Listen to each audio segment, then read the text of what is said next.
Well, I'm just wondering what Locke's view is on, once you have a government that's already in place, whether it is possible for people who are born into that government to then leave and return to the state of nature. I mean, I don't think that Locke mentioned that at all in the... What do you think? Well, I think as the convention, it would be very difficult to leave the government because you are no longer... because nobody else is just living in the state of nature, everybody else is now governed by this legislature. What would it mean today, you're asking? And what's your name? Well, Nicola. Nicola, to leave the state, suppose you wanted to leave civil society today, you want to withdraw your consent and return to the state of nature. Well, because you didn't actually consent to it, you were just born into it. It was your ancestors who joined. Right. So. You didn't sign the social contract. I didn't sign it. Exactly. All right, so what does Locke say there? Yeah. I don't think Locke says that you have to sign anything. I think that he says that it's kind of implied consent.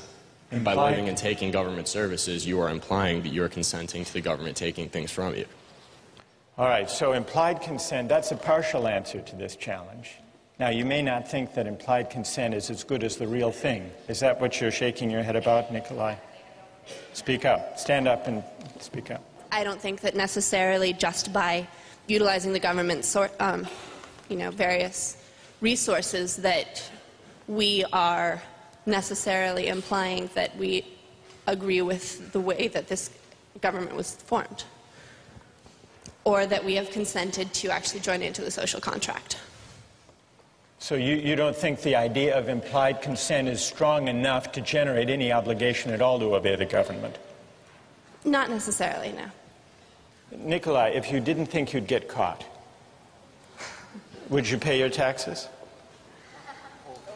I don't think so.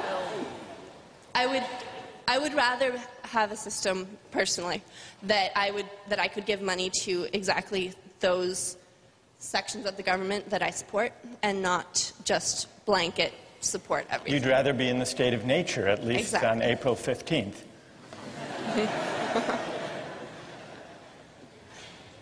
But what I'm trying to get at is, do you consider that you're under no obligation, since you haven't actually entered into any act of consent, but for prudential reasons you do what you're supposed to do according to the law?